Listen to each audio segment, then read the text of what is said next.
I'm Rosa Mendez, and I'm here at the #1 Long Island broadcast, Monty and Pharaoh. I had the best time ever! Hey, listen, Daddy, you're listening to the #1 broadcast, Monty and Pharaoh, Daddy, in Long Island. The best pro wrestling broadcast of all time, I think. Jimmy, I got to tell you, man, it feels good to be back on YouTube. It was quite disappointing what happened to us, but we bounced back fairly quickly. Well, what else would we do? We're almost at 5,000 subscribers. Well, speaking of that, man, we need more members. Okay. What do you think we need to do to get the people of those 5,000 subscribers to come on and join the team as a Monty and the Pharaoh member? Nudity is out of the question. Any other ideas? I don't know, man. I don't know. But what I do have a few ideas. Well, just like Prel, they should tell 2 friends, and they could tell 2 friends, and so on and so on. Hit the like, hit the subscribe. Check out all our content. But that's, you know what? That's why you're the star of the show, because guess what?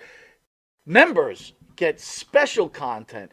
Even we spoke about it. Pharaoh came to me one day and he goes, man, what's the deal? I can't even watch some of these videos because I'm not a member. And I said, there you go, Pharaoh. You got to be a member because this is what the members get. They get free content Nice. that none of the other fans that watch this show get. That's right. You get free autographs from some of these wonderful stars that come in, right? Nice. All you do is you go to the MNP webpage, or right, our own page, and shoot us an email and say, hey, man, I want a picture of Tommy Rich. I want a picture of whatever. And boy, that's on its way. We give them their choice. That's right. We rock. We do rock. And you need to rock too. Join.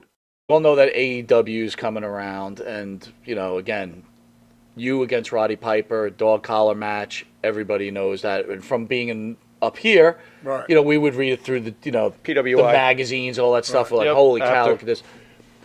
But I'm just asking your honest opinion. I'm sitting there watching you, and they're announcing this match, and you're sitting in the chair. For AEW? You're kind of waving to the crowd, and I'm Right. thinking to myself, does he really, do you really want to see them try to replicate the iconic match like You think that? they I did- mean, what was going through your head? Did they do you justice in your Okay, mind? so I'm watching it and trying to analyze it, and I know they keep the cameras hitting me, you know, and stuff, and I'm trying to sell it, you know, while I'm watching it. I thought they did an admirable job. Is that a good word? Mm-hmm. But you can't duplicate what me and Piper did. Come on, you can't do that. I don't know, did they bleed or anything? I can't even remember. But I don't think the chain was a big, heavy chain like we had. But I was there, and I thought they did a good job, and it's a shame that guy died not too long, Brody Lee, Mm-hmm. Yep. after that. Mhm. And Cody Rhodes, you know, he's a chip off the old block too. So I thought it was, you know, I would give it a B+. But as far as compared to me and Piper, no.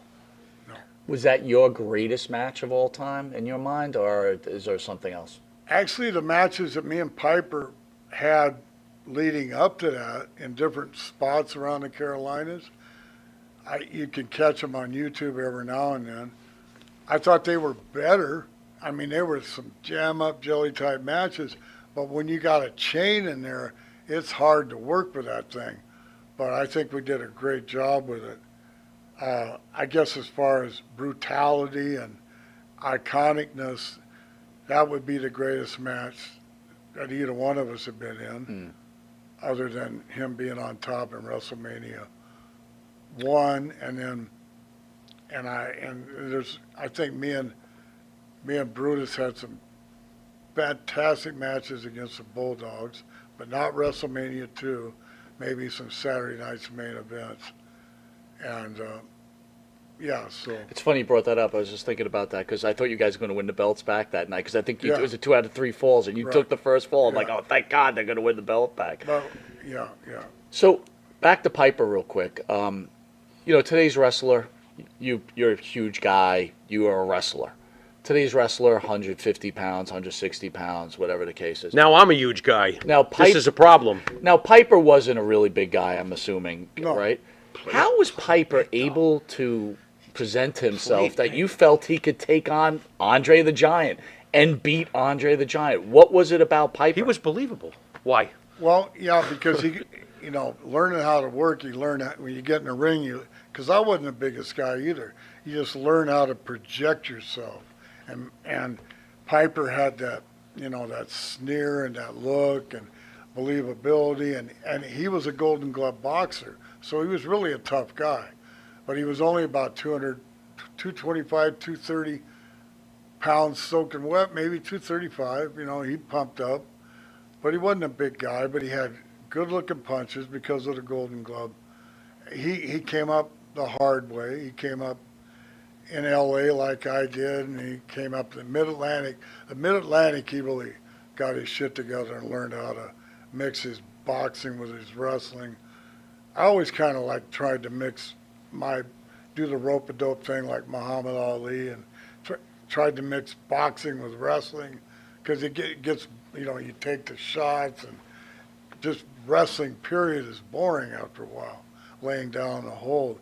But you get the guy down a hold, make the people come back, then you go back to fisticuffs again, So I think Piper was a great worker.